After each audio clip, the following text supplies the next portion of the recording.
Hello and welcome back to Talking Europe. Few EU presidencies have rocked the bloc as much as the current one held by Hungary. European leaders, many MEPs and EU commissioners were rattled by what Prime Minister Viktor Orban called his peace mission in July, which included a meeting with President Zelensky of Ukraine, but also with Vladimir Putin, Xi Jinping and Donald Trump. At the beginning of this month, several European governments publicly questioned whether the Hungarian leadership was respecting European values. And now, of course, a row continues between Brussels and Budapest on the issue of migrants. Well, Hungary's rotating presidency is roughly halfway in, and it seemed like the right time to take stock of where we stand. So I'm joined for this debate by András László, an MEP from Patriots for Europe, who's a member of Mr. Orban's governing party Fidesz, and by Chloé Ridel, a French MEP from the Socialists and Democrats. Both of them sit on the Committee on Civil Liberties, Justice and Home Affairs and the Subcommittee on Human Rights. Welcome to both of you. We were potentially going to hear from Viktor Orban this September the 18th in Strasbourg. He stayed at home because of the floods emergency, of course. Chloé Ridel, you, or rather your group, was hoping to question him on several key issues, wasn't it? Yes, we wanted to question him, to tell him also what we think about the fact that he wants to destroy Europe from within. And if you ask my opinion on him coming to the European Parliament, I would say that the European Parliament is the heart of European democracy, and since Mr. Orban doesn't have respect nor for democracy nor for Europe, we shouldn't receive him here. You thought that he shouldn't be hosted at all? Yes. András László, your response to that? We're not trying to destroy Europe from within. We're trying to make Europe great again. If you look at all the crises that Europe is facing, crisis in terms of energy, crisis in terms of inflation, crisis in terms of migration, crisis in terms of actual war or brutal war in our direct neighborhood, then what we see is that Europe is in a worse situation than it was 5 years ago. We want to make these things better. We want to put Europe on a solid path towards growth. That's why the presidency's main priority is competitiveness, is kickstarting again the European economy. Just like the report from Mr. Draghi, we want to put focus on competitiveness. But for competitiveness, for energy security, for prosperity in Europe, we need peace. And by the way, that is exactly the basic idea of European integration ever since the 1950s. What's shocking is that today European leaders are not even willing to engage in negotiations and diplomacy. Let's take a listen to Prime Minister Orban talking about that diplomatic mission that I mentioned. Let's take a listen to him. The first question is communication. If there is no communication, the war is getting worse and worse. And if you don't initiate communication in a proper time, then the escalation is growing and it will be even more difficult. Chloé Ridel, is Orban's communication with these leaders that I mentioned, is it actually achieving anything? Not at all.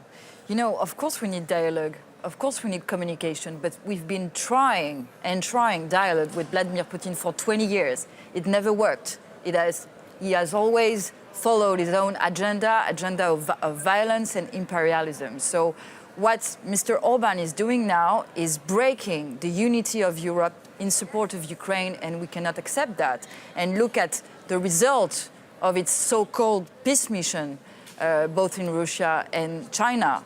No result at all. And 2 days just after he went to Russia, Putin bombed an hospital in Kiev, destroying it all. So this was the response of Putin to the so-called peace mission of Mr. Orban. So what we need is to support the Ukrainians as long as they want to resist. It's not for us to say when we are going to start any peace talks with Putin. András László, no results from the peace mission, do you agree? Of course there are results of the peace mission. Look at the German Chancellor's recent remark that Russia should be invited to the next peace conference within this year. If you look at the French socialist president, François Hollande, in 2014, when there was a crisis in Ukraine, he and Angela Merkel, they were able to sit down with all parties, and they were managed. They tried dialogue at that time. And it didn't work. It worked for several years. No, it didn't. Brought peace for 8 years in Mr. Ukraine. Orban It was 8 years Ukraine. of peace. It's the fact that the weakness of France and Germany puts them in a position and puts whole of Europe in a position where no one is listening to us. And if there will be peace negotiations sooner or later about Ukraine, it's going to be decided without Europe. The fate of Europe will be decided with no European leaders at the negotiating table. And that's going to be a tragedy. Let's talk about migration. You mentioned that earlier in one of your remarks. In a tweet on September the 10th, Mr. Orban said, Germany has decided to impose strict border controls to stop illegal migration. Bundeskanzler Scholz, welcome to the club. Hashtag stop migration. Chloé Ridel, is Germany really part of the same club? Has it joined the same club? Or is it Not at completely all. different? I don't think we can compare both. Orban has a totally irrational vision of migration, as if it was a tragedy or something ultimately bad, and he has actually a racist view of asylum rights in Europe. It's not universal for him because he gives asylum to Ukrainians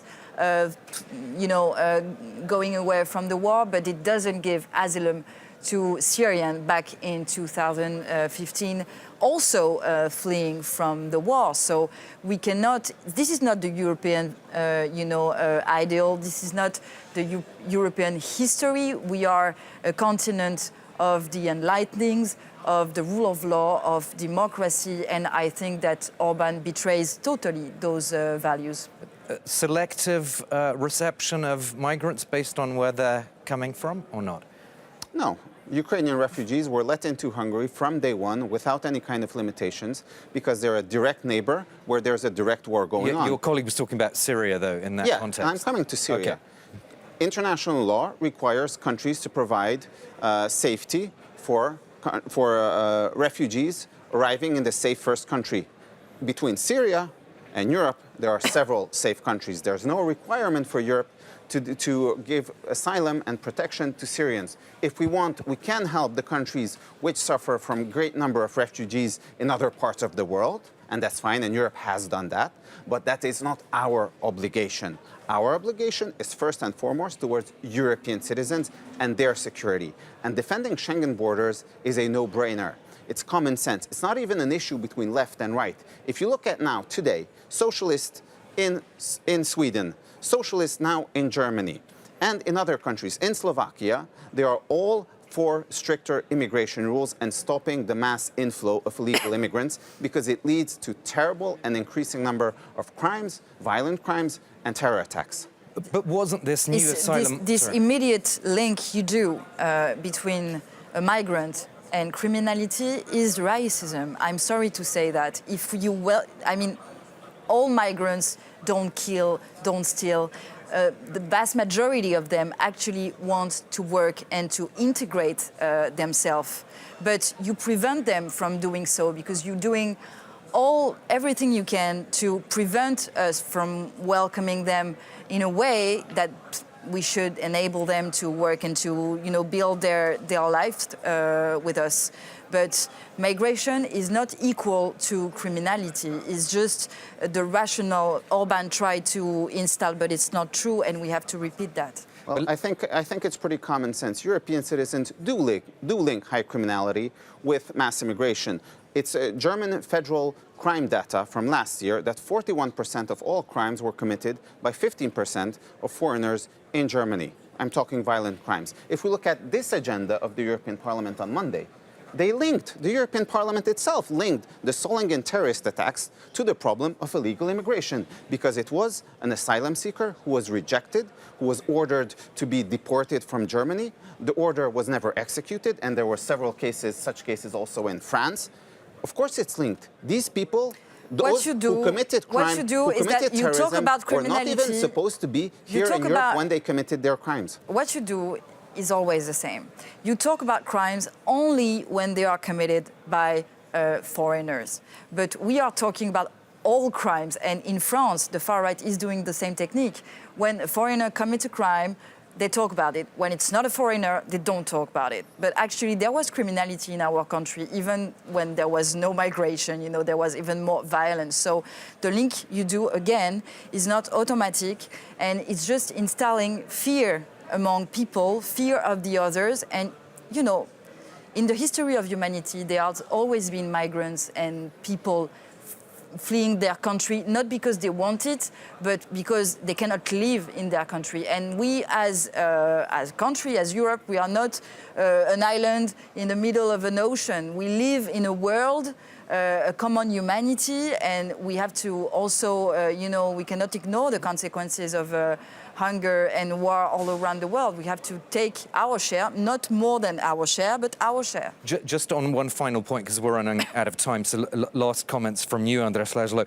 You mentioned this need to strengthen the external borders of Schengen. Isn't that one of the things that the new Pact on Asylum and Immigration is supposed to do? No, it's trying to push for the same mandatory relocation quotas that have already failed in 2015 and 2017. They already have, but it's also about processing asylum seekers at borders. If you look at the deportation statistics, if you examine the asylum claims and you say that someone is not eligible for asylum in Europe, it's almost impossible to deport them. That's why we're talking about crime committed by foreign nationals. It's not necessarily because they are foreign nationals, because it's committed by a lot of people who are not even allowed to be here in Europe because they didn't get asylum. They tried the procedure, they didn't get asylum, they had deportation orders, but they're not being deported. That's a big, big problem, and it's a very legitimate concern of every European citizen. Well, you're obviously not going to agree on that last point, but we'll have to end this particular episode here. Thank you so much to both of you, András László and Chloé Ridel. That's all for this edition of Talking Europe. Thanks for joining us.